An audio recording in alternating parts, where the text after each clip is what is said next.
continue today's session with our second speaker. Marina Tabassum is the principal of Marina Tabassum Architects, a practice established in 2005 based in Dhaka, Bangladesh. MTA began its journey in the quest of establishing a language of architecture that is contemporary to the world yet rooted to the place. Ms. Tabassum graduated from Bangladesh University of Engineering and Technology in 1995. The same year she founded Urbana, where she was a partner for 10 years.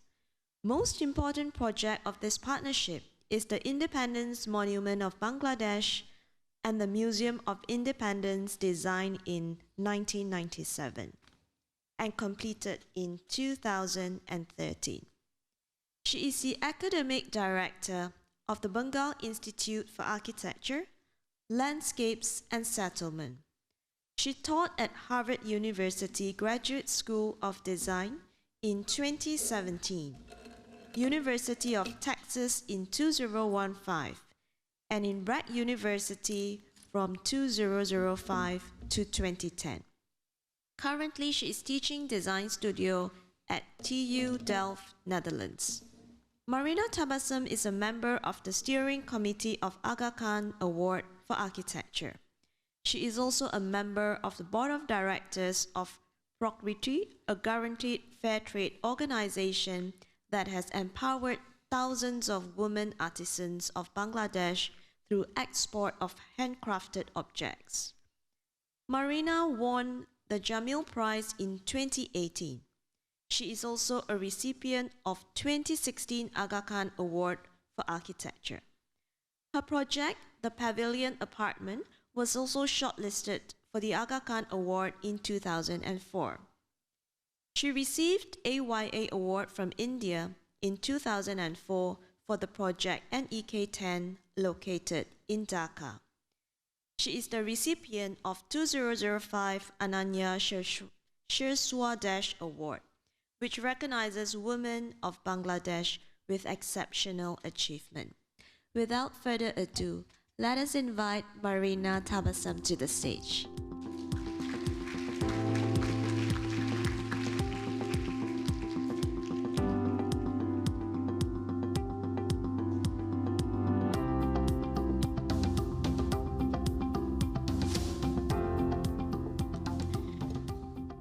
Right, thank you so much for the introduction. Thank you for inviting me to be here. This is my second time in KL giving a talk. I was invited in 2009 for the datum, and I was much younger, I would say, much more nervous, perhaps not as much anymore. But yeah, as you heard, that I am an architect practicing in Bangladesh, and I have an office. This is my second office that I'm running since 2005. Today I was thinking more like starting with the projects that we've been doing in the last 2 years, which is when the COVID hit. And so I will start with those projects, which are very different than, in many ways, I would say a shift in the way we've been practicing architecture. So 2 of our major concerns of our time, I think. One is the burning climate, the climate crisis, and of course the COVID-19 and all the pandemics that we are encountering and will be encountering in the next years to come. So health and everything is in crisis in many ways, and this balance that has been interrupted due to our overconsumption, due to our trying to fast track most of our living, our cities, the instant growth, and how we have extracted from the earth more than the earth had the time to replenish and repair. So I think there is a lot of time that needs to be invested in repairing, and also as architects we also need to rethink, re-evaluate our ways of practicing and how we do our work in general. I say that for many reasons, because one is that Bangladesh is one of the countries who will be facing the crisis of climate, and we are facing the crisis in many ways. The sea level rise, for one, is a major concern, where we are anticipating about 1.5 meter of sea level rise in the next 25 to 30 years of time. So it's an enormous concern. And why it is so is to understand that you have to understand the geography of Bangladesh. And Bangladesh is a country which is placed in the deltas of the Ganges estuary. And it was created by the progradation of the Ganges estuary. So we have these three major rivers that are coming out of the Himalayan range. One is the Ganges, the other is the Brahmaputra, and there's another river called Meghna. All three rivers converge into the Bay of Bengal, and while doing so, it creates this accumulation of silt, and that silt actually created this land which is Bangladesh. And 2/3 of Bangladesh land is actually siltation, let's say, which is known as the delta, the Ganges Delta. And if you look here, if you take out the landmass, you'll see the enormous amount of water channels and the different kind of water bodies that we have, which actually creates this labyrinth of water, and it's more a waterscape than a landscape. And so it has become a major concern in many ways. This shows, and it's a very unique form of landscape. This is a 20-year recorded image of the movement of the rivers, recorded by NASA. And you can see how the rivers actually change their courses.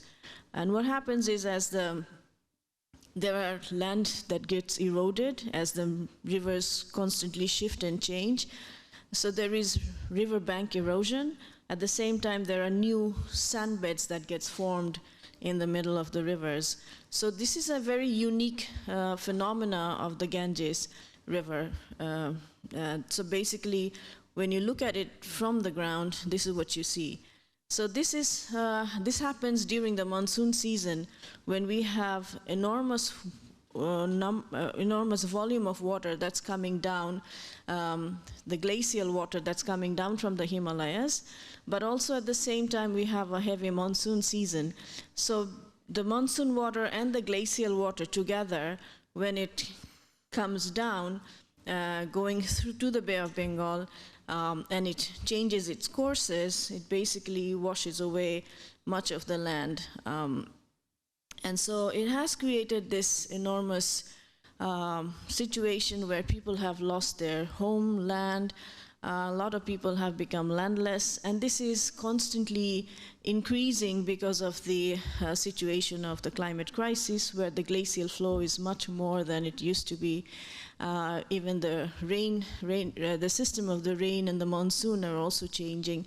A lot of people, as you see here, lost their homes, and they generally become this displaced population within the country, moving from one place to another. And quite often, when they cannot find any land, they basically make their houses on the sandbeds. And these sandbeds are also, again, another phenomena, which is in the middle of the river. You see these accumulation of sand and silt, which creates these spaces where you can tread and walk, and you can also live your life, but these are transitory, meaning that they do not last for a very long time. Their lifespan, generally, these sandbeds would be between 1 year to, let's say, 5 to 6 years. If any landmass can remain in the water for more than 8 years, then it has the ability to kind of settle down and create a new land. So this is a very interesting phenomena that kind of guides many ways how people live in these areas. One interesting housing form that you see in the vernacular is this flat pack system, which has existed for hundreds of years, where when there is a possibility of erosion, people generally take down their houses, and these are basically wooden frame house with corrugated sheet facades. So when there is a possibility of land erosion, people generally take down their houses, put them on a boat or a cart and move it to a safer location so that they can later on build a house again. So this can be disassembled and assembled within a very short time. And this exists in the, let's say, in the vernacular system for many, many years. So even before IKEA came up with the idea of a flat pack system, our vernacular really had that. And you can buy these houses in local markets, actually. So there are markets where they actually build the houses in different sizes and forms. And we were commissioned in the Sharjah Architecture Triennial to kind of do a research on how people live in these areas where there is this enormous amount of shift in land and this movement and the fluidity and the dynamics. And we were looking into the rights of the future generation, how the future generation will be living in a situation where these movements are becoming such predominant.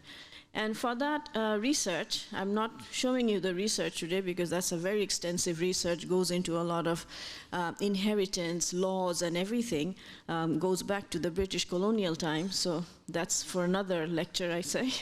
Today we're focusing more on architecture. So what we did is, for the Sharjah Architecture Triennial, to showcase our research, we bought 3 of these houses from the local market and we took it to Sharjah. So there you see in the venue, which was an abandoned school that was turned into a venue for the Architecture Triennial, and we were given a courtyard where we basically put up these buildings which move from one place to another. And so we decided maybe if it can move from one sandbed to another sandbed, maybe it can move from one country to another. So that's why we took it there. And most of our research were showcased in these houses. So 3 of the architects from my office and a carpenter went to Sharjah and they built these houses. And this is where we actually showcased our project.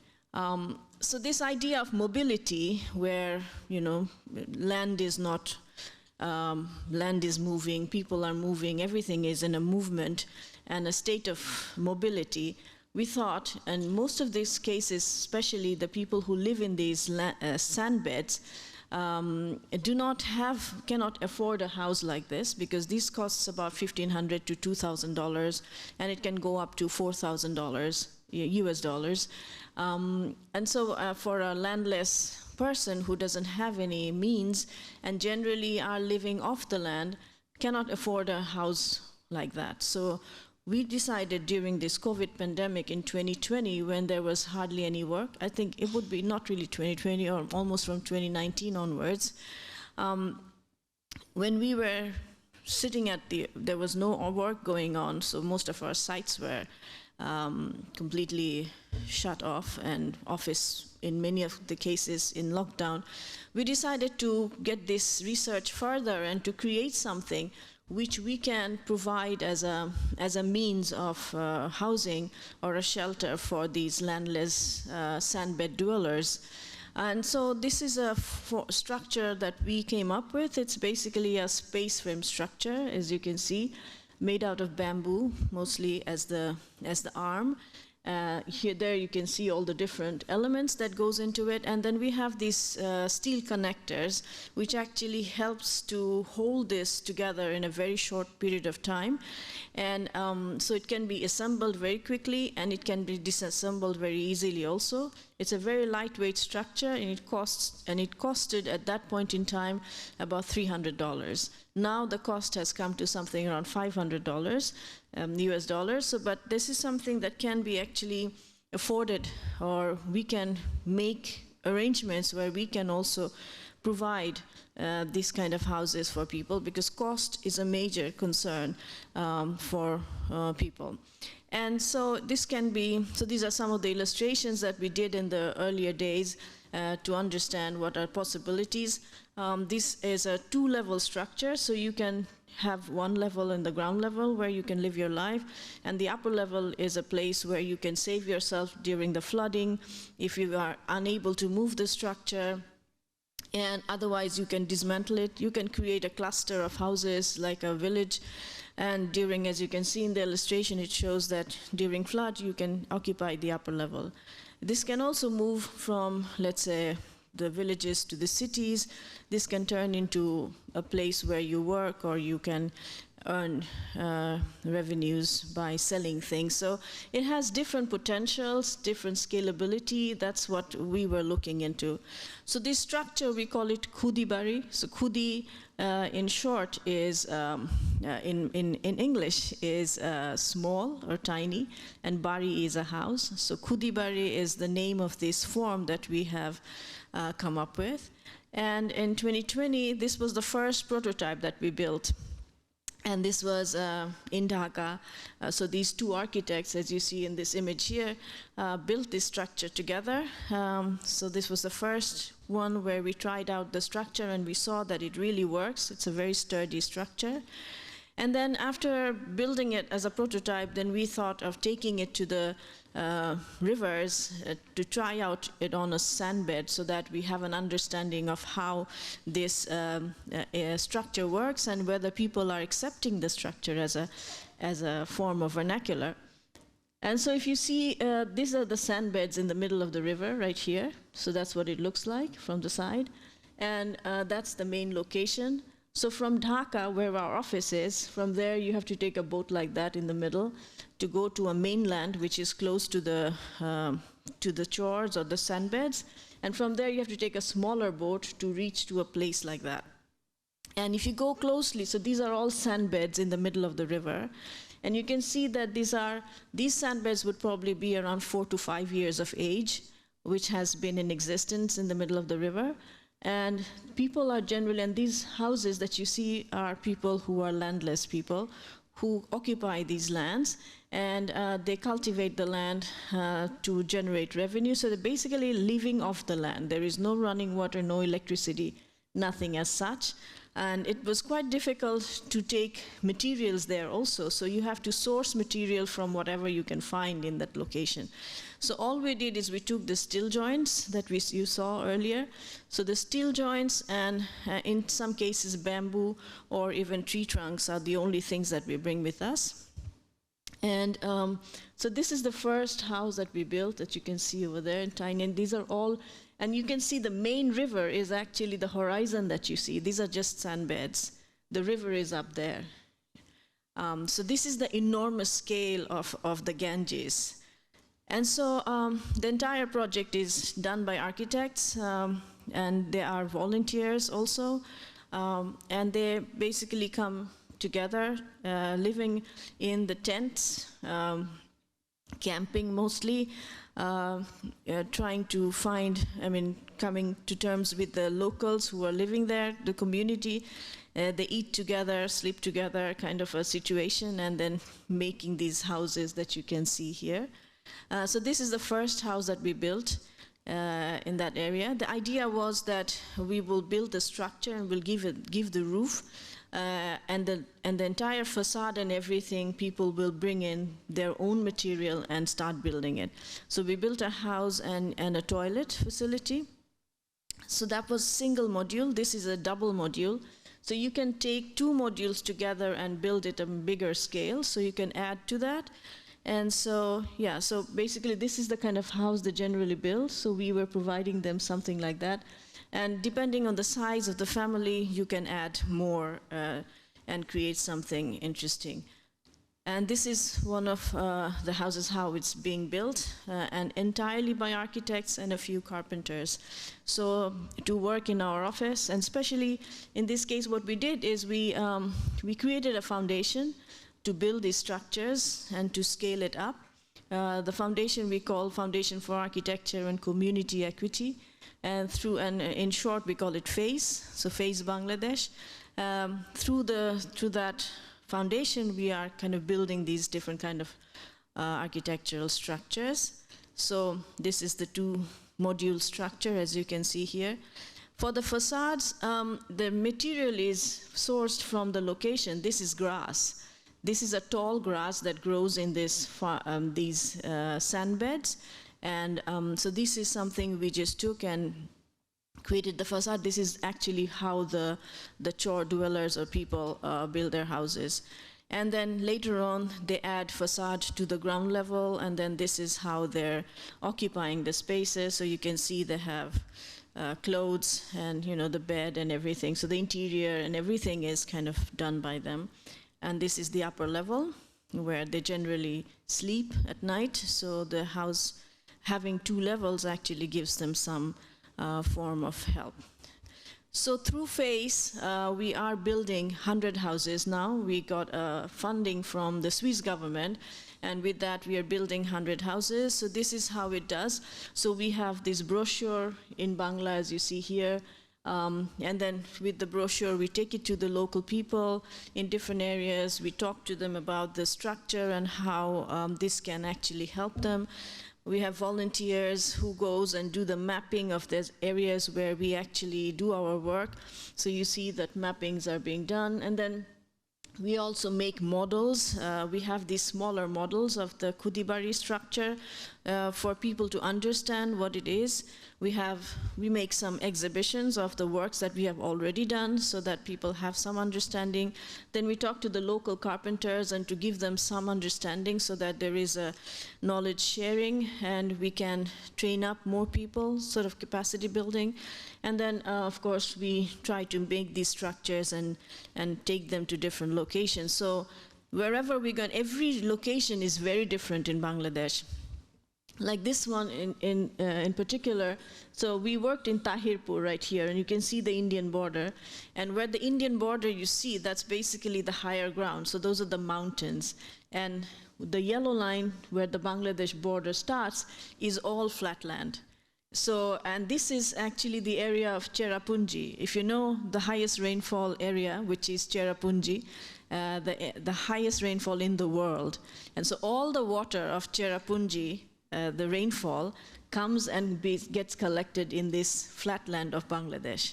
So this is the wetlands where or let's say the water catchment areas, the wetlands where this water gets settled, and then slowly it goes into the to the river system, and then finally ending up in the Bay of Bengal and in the Indian Ocean.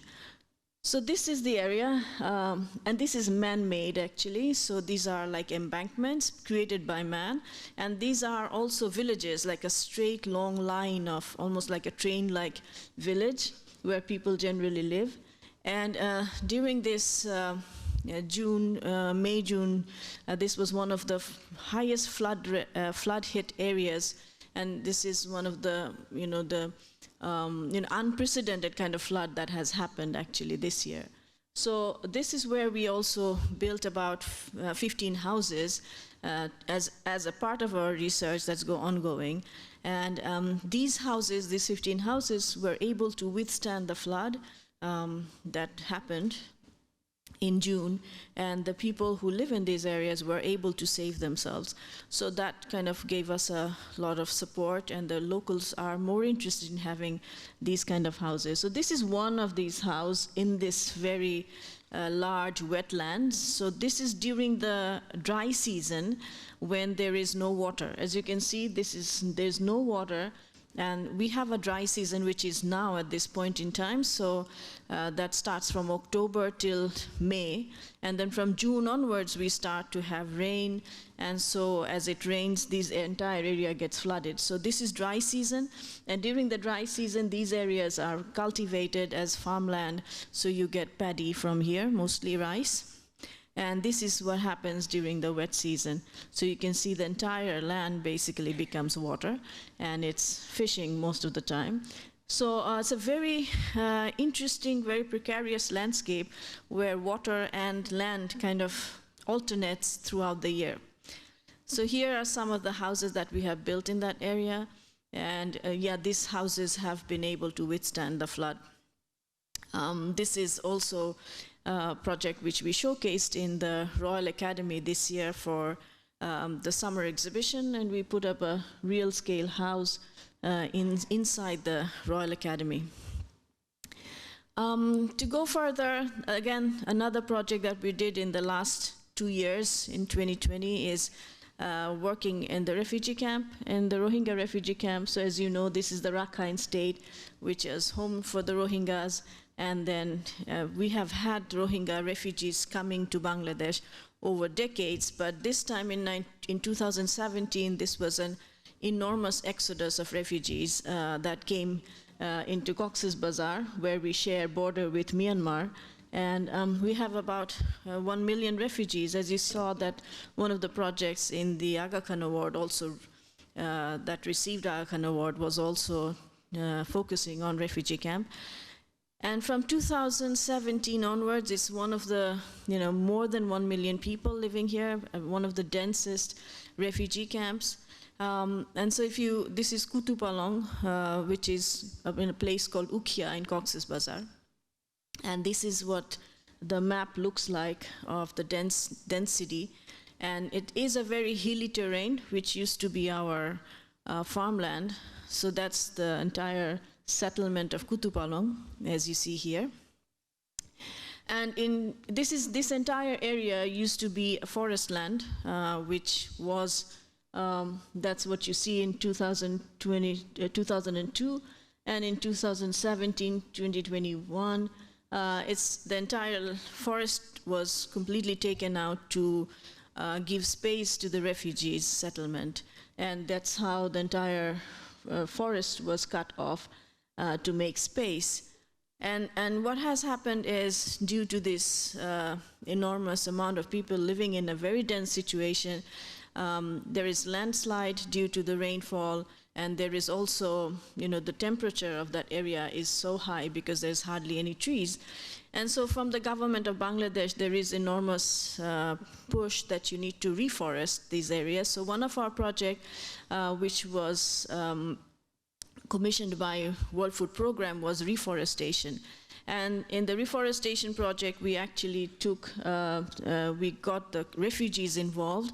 So we had workshops with the refugees on landscape, and there are a list of plants that are native to that land. So we took the list of native plants, and then we tried out different methods of natural way of reforestation in a process of co-creation with nature, let's say. So here we have live bamboo nailing methods, which actually holds the soil. So that's one technique we used. We've also used these seed ball or mud ball techniques, where we have seed, where there are different areas which is unreachable. You can throw these seeds, which would definitely then regrow. And we've also introduced forest floor, which were completely raptured by this human settlement. So we brought in, so this is what it used to look like in terms of forest land. So from the closest forest areas, we took out these forest floor and reintroduced the forest floors to generate, again, a form of landscape. So these are some of the reforestation efforts that we've been working on. At the same time, we have about 8 projects running in the refugee camp, and so we needed a place to stay, and we thought that since Khudibari is a structure that we give to the people in the landless areas, why not make a house for ourselves so that we can live close to the camps and make ourselves, available to the work. Then we don't need to commute between Cox's Bazar, which is the closest city, and it takes about 45 minutes to 1 hour to reach the camps. So the closest we can live is better. So what we did is we had sort of hands-on building workshop with the local community to give them some knowledge about the Khudibari structure. And later on, we built one for ourselves in the middle of the forest, which is the closest area to the camp. And this is our house where we live when we go there on site. So this is, again, a Khudibari structure, which is three module, and you can see how the structure is, and we have the ladder to go up. So the upper level is where we generally sleep at night, and the office basically gathers in the ground level to work, and the upper level is for our sleeping in the night. So, living close to the camp became much more easier for us to then to have these community engagements that were needed for the project. So this is our team of architects who work there. There's me, there's Kobir. You've already seen Kobir in the Jinaida project in the Aga Khan Award, so he's an Aga Khan Award winner. He's a landscape architect also, so he takes part as a landscape architect. And we have community architects, we have builder architects, so there are architects of different kind who take part in the project. So these are some of the works that we are doing in the camps that starts generally with having a community engagement with the refugees. Here you can see this is for a women-friendly center, and the center was burnt down in one of the fires, a massive fire in Camp 9 and Camp 8 that gutted most of the places. So this women-friendly center was burnt down. So that's the space where they had the building. So we had a workshop talking to the women, what they want, what they would like to have more, so sort of try to come up with a way of generating a program. And so, very interestingly, they are so skilled. They have the ability to make models, they have, aspirations, and in most cases, the refugees are living in these dense rooms, one family, one room. And so the women really look forward to come to these spaces like the women-friendly centers where they can spend some time away from the family just to have their own time. And so these are very needed. So from the community engagements, later when we built, again, using the same kind of Kudibari structure, bamboo structure. So this is, I just got these images a few days back, so we are now finishing this project where the lower level is where women have session rooms, they have sewing facilities and offices and everything. The upper level is only for the women to go up and occupy. One thing I must say is that no permanent material is allowed in the refugee camps. You can only build with bamboo. Bamboo is the only material that's allowed because it has to be temporary. The foundation cannot go beyond 2 feet, 2 feet meaning what? Calculate, I don't know. So basically 2 feet of foundation is allowed. So Kudibari requires very little foundation. So for us, this was a very easily doable structure which we could then work on. So that's the building that you can see over there. The upper level in the middle where women can occupy, and that's one of the rooms for the men. So the men also have a space to come and have some sessions on different activities. So as I was mentioning that the women make really beautiful models, so they make models, and if you can see that they always wanted have this aspiration to have a garden, to have a place where they can plant trees. So we created a garden that's the image I got yesterday. So we had a landscape workshop where the women are now planting plants to create this nice kind of a garden that we have created for them. So now we are having maintenance, security, safety kind of workshops with them. So that it kind of goes on in a way that they feel also part of the whole system, and that it's not a design that is pushed onto them, but they also become a part of it. We also work with the host community, so the Bangladeshi communities living around that area are known as the host community. And these women and these families suffered because their land was taken from them to give space for the refugees to live, and so now they have they have issues with livelihood. All their farmland was taken, so now especially the World Food Program has created this livelihood program through which these women are given training on farming, and so these are all women farmers who actually do their own farming, and then they needed an aggregation center where they could bring these fresh produce to sell it to the local market, and also to WFP, who then buys it for the refugees. So there is a whole system in place.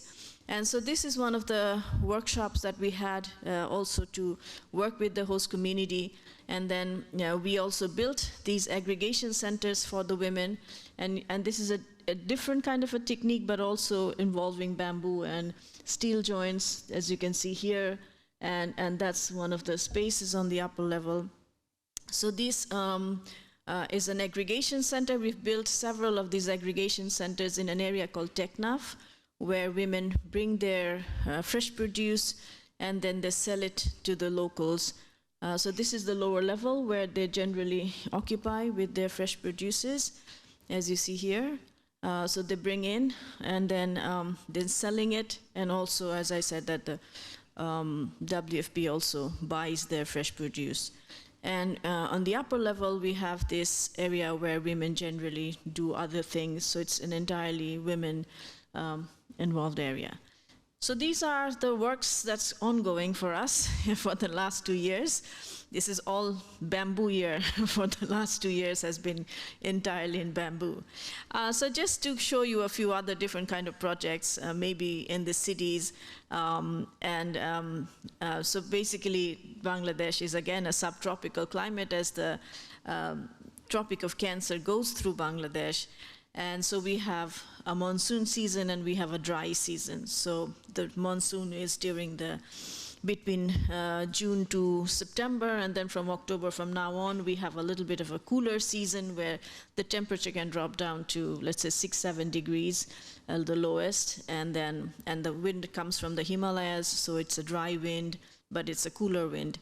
And in terms of architecture, this is one of our first modern buildings from the 50s, designed by Mazhar al-Islam.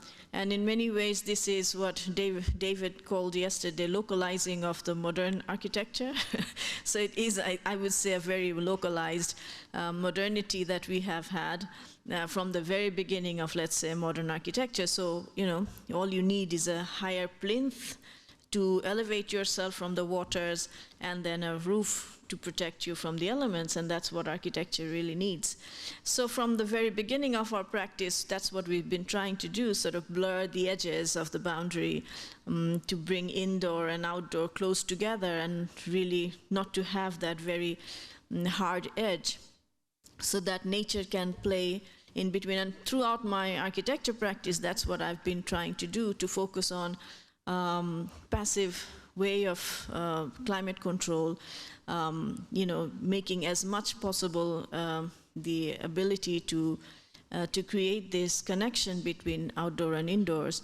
Even in our buildings that we create in the cities, like this one, this 12-story building, where we have tried to open up the facades so that it can allow to bring in airflow, to make it a much more breathing building. So that breathability has always been a major concern for me. So wherever there is a possibility, I try to open the facades in a way that it allows that option of bringing in airflow. So these are mostly buildings in the cities that we have built, to some extent taking that idea in consideration, that you need shading to reduce the heat gain factor from the glass, if you have glass, and to reduce the amount of glass as much as possible. I'm not so fond of glass as a material, but yeah. So and also courtyard. I think courtyard has been there in every culture, everywhere, for many different reasons. And even in the colder climate, the deserts, wherever you go, you'll find courtyards. And that's kind of a system. I think that's the passive, that's the air conditioning of the older era, before the air conditioning was ever introduced. So so many of my projects definitely have that which is that central space, which creates that that idea of appropriating the airflow to make it more useful. So this is one building that we designed as an embassy, which doesn't require a natural airflow, but even then, that was also something we tried out. A small building which also has a central court, which allows that atrium space, creates that stack effect so that it allows airflow again.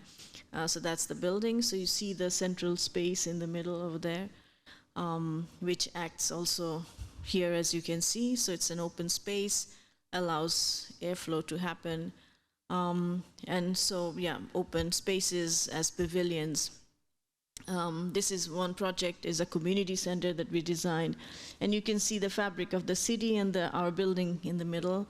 There again, also we've had this central open space to create this way of flowing of air so that it kind of breathes the building in certain ways. So that's the atrium in the middle. Yeah, the building is very difficult to see, so I just wanted to show you the 3D image to have an understanding. So that's the building. It's in the periphery of the city where, so that's the space in the middle where people generally go in, and then you have all the spaces are open so you can enter. You see a lot of brick, actually, because that's the only material we have. It's a delta. We don't have any other material. We don't have the luxury of stone. We only have brick. And generally people build with mud, and when you want something more permanent, you bake the earth and make it brick, and that's what we've been doing. So this is a monastery, a Buddhist monastery from 2002 BC. So you can imagine that from that time on, that's what has been used throughout our land. And we have beautiful terracotta works.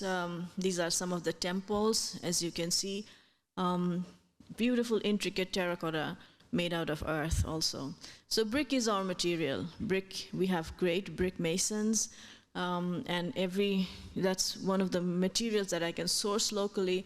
And most of our projects are low-budget projects, so quite often that's what the material we can find, and the local masons are one of the best master craftsmen that we can employ. So city of Dhaka is one of the fastest growing megacities in the world, and it has grown from the river of Buriganga towards the north and also now towards the south. So it's an ever-growing city because everything is centralized around Dhaka in Bangladesh. So everybody, for whatever reason, for all kinds of opportunities, be it health, education, work, needs to come to Dhaka. And so it's a very dense city. It's one of the fastest growing city, as I told you. Only 300 square kilometer of space. The density, as you can see here, 24,000 people. And so that's really quite an enormous number. We have great architecture, of course. That's our parliament building. We're very proud of it. And kind of sets our architectural benchmark, which you can never really cross, but it's like a ghost that's on you always. We have the city, which is, like many other cities around in our Asian context, especially in South Asian context, where we have the so-called informal, but that's a way of living in the city, and of course the city that we call there. So basically, this symbiotic relationship of having the formal and the informal next to each other is a reality. So one of the projects is this Museum of Independence that I built long time ago in my older partnership, which we won as a competition. And you can see right there that line over there. I'll just very quickly go through that. I still have 15 minutes to go. So I'll show you a little bit. So the city of Dhaka, as it's a dense city and it's constantly growing, we have very little green areas left in the city anymore. So these are some of the precious greens that are still there. So our site, which is right here, is one of the last remaining green spaces in the city. And so in 1997, we had this competition to build a Museum of Independence and the Independence Monument of Bangladesh, which is, the site was chosen as one of the parks. And the main problem with that was that if you build a building inside a park, you basically take away the park from the people. So how do you address that? So that was one of the major concerns. So that's the building, as you see here. That's the site, and that's the project. That's the museum and the Tower of Independence, and the city at the backdrop. So why this site? I mean, this site has a history, It used to be a horse racing ground during the British colonial time. And then during March 1971, this is also a place, used to be a politically active area where a lot of political meetings used to happen. And in 1971, this is the place where our father of the nation, Bangabandhu Sheikh Mujibur Rahman, gave a speech which actually triggered a war, and a 9-month-long war that gave Bangladesh the sovereign nation. And then that's also the place where in December the same year, the surrender ceremony happened. And so to give a little bit of a background of how Bangladesh came into being, as you know that we are part of the Indian subcontinent, and when the British left, they basically subdivided the entire subcontinent into 3 parts. And the middle part is India, as you know, and then there were 2 parts, the purple parts are Pakistan. So there was East Pakistan and West Pakistan. We were the East Pakistanis, and that was the West Pakistan. And between us, we had about 1,700 kilometers of Indian land. And so it's not really a viable, sustainable solution, as you can imagine. And this was done based on the only idea of religion. And we were Muslims in these 2 parts, high concentration of Muslims. If you can see, these are the maps that were done by the British, and the red areas, the dense red areas are where the Hindu concentration, and the green areas, highest concentration is the Muslim area. So based on religion, this entire subcontinent was subdivided. And except for the religious values or religious belief, nothing was common between the 2 parts. We spoke 2 different languages. We eat 2 different kind of foods. We are a rice-eating culture. They are more of a bread-eating culture. So there is an enormous disparity, enormous differences between the 2 places. So to think that only religion can combine 2 places is not really a very intelligent way of dividing a subcontinent, I would think. But what it did was it triggered a mass displacement of mass migration in many ways, of one of the largest forced mass migration that happened in the world. So India and Pakistan division. And so between 1947 and 1971, this was historically one of the most difficult times when these 2 parts couldn't come together to come to terms with all the differences that they had. So Bangladesh, as I was saying, that in 1971 decided to become a sovereign nation, and that triggered a war. And after the war, we became a sovereign nation. And in 1997, the government decided to commemorate this entire event with a museum. So we won the competition, and that was in 1997, and I graduated in 1995. So this was one of my very first projects, and a major project, being so young of age, to design something with such a responsibility. So what we did is we took the museum below grade, as you can see here. So the entire Museum of Independence that actually holds the event of the war was taken below grade, so that we can retain the horizontality of the entire park space, and just created a plaza where people can gather in different times of the year. And at the end of this entire plaza is the main Museum of is the Tower of Independence. So the museum goes below grade. You have this long space where people can gather. Our idea was that, freedom, dream, aspiration has a certain direction. It goes upwards. Anything that relates to infinite generally takes an upward leap. But memory, sadness, always seeks the subterranean, something that you want to embed into your heart. So that's why it also makes sense to take it below grade. And so basically there are different elements on the plaza. This in the middle is a pool of water that kind of draws into that little hole that you see over there, which draws into it. This is commemorating that 9 months of war that we've had, and a lot of people lost their lives. There was genocide, killing. There were killing of the intellectuals towards the end of the war. So it was a kind of a brutal war that that Bangladesh had to endure, and it took us a long time to kind of be again rising because of that loss that we have had.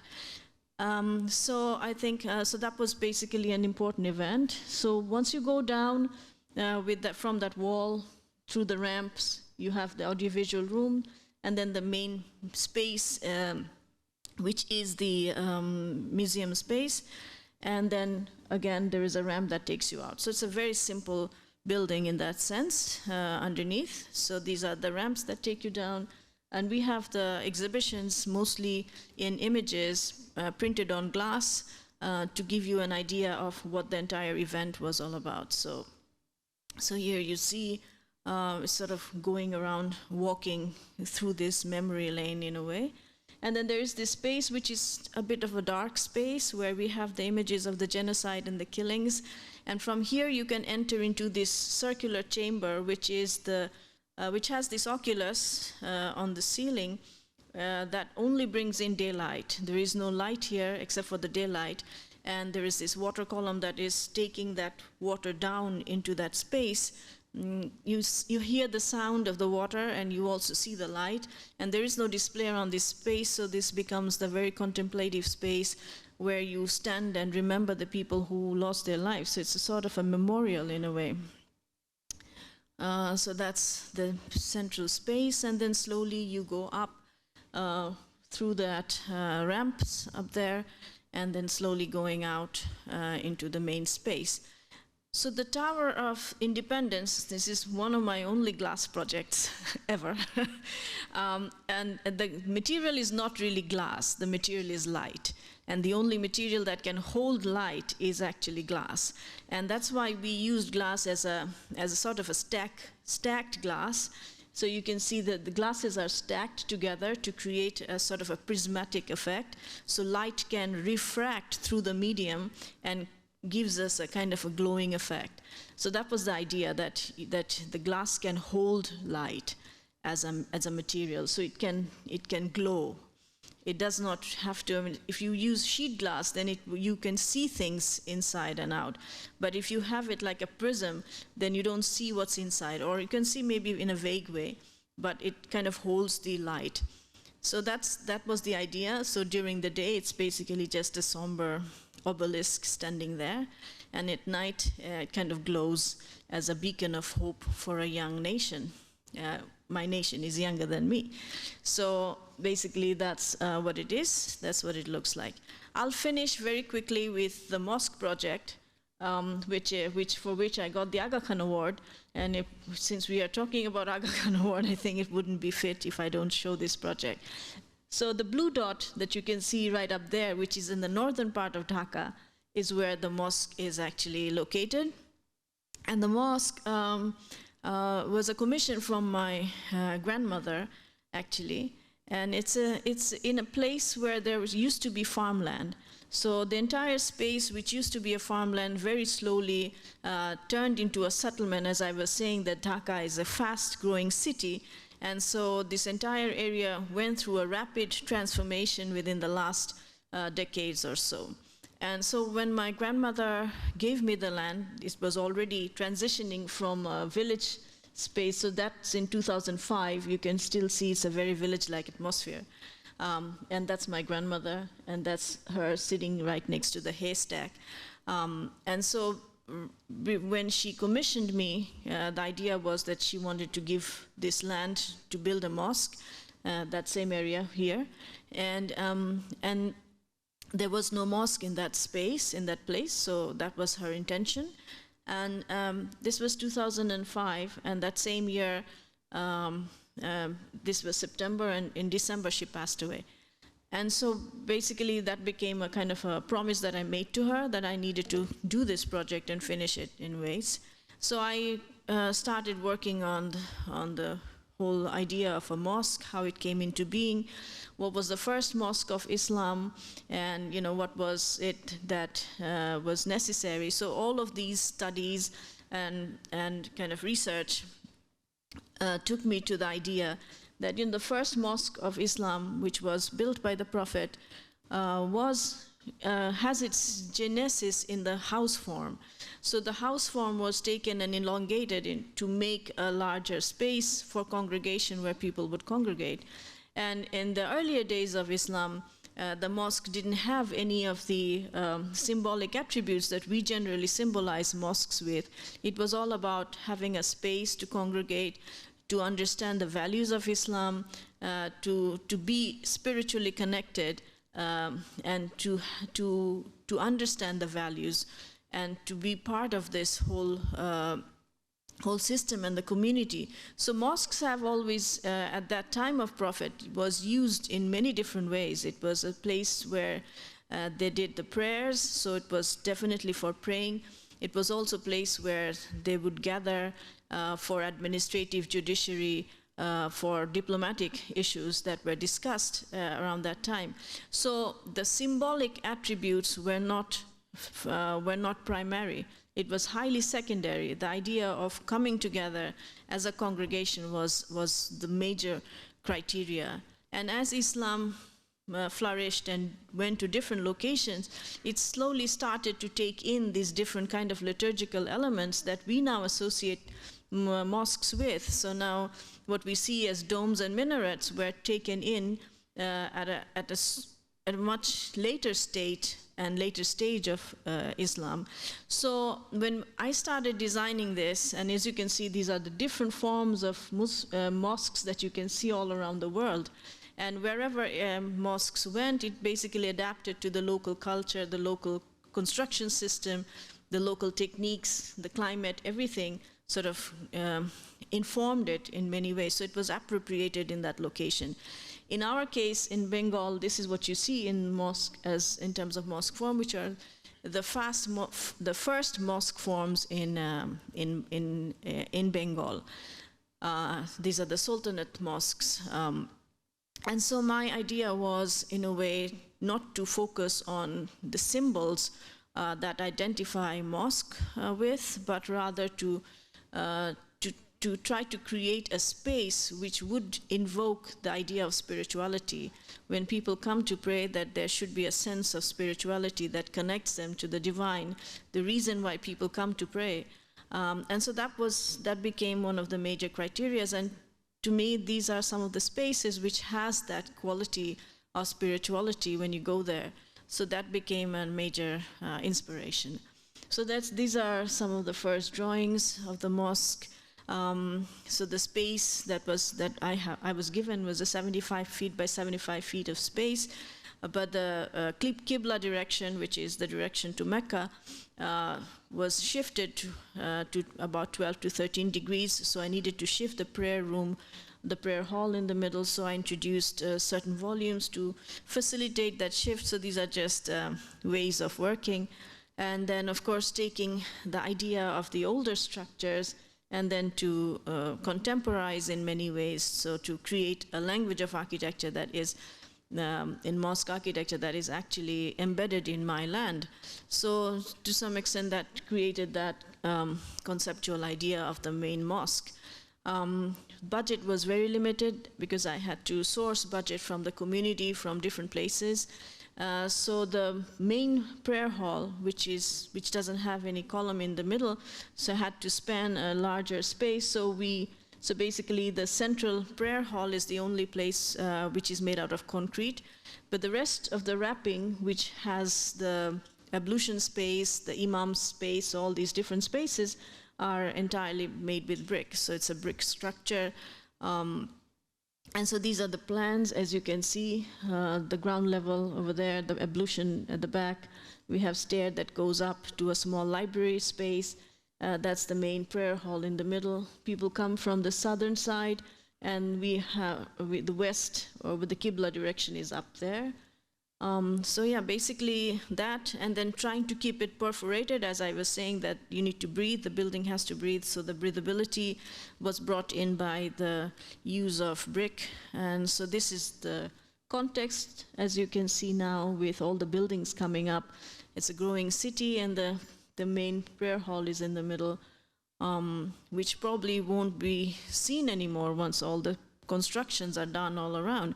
So what the building looks like doesn't really make much of a difference, as long as the spaces inside evokes the idea of spirituality. That's what my understanding was. So here you can see that these are the corner courts between the circle, where it's open to sky, so it allows light to go in. The perforated walls with the surrounding. And then, yeah, so this is where you enter from. So this is the entrance colonnade, and from there, that's the main prayer space.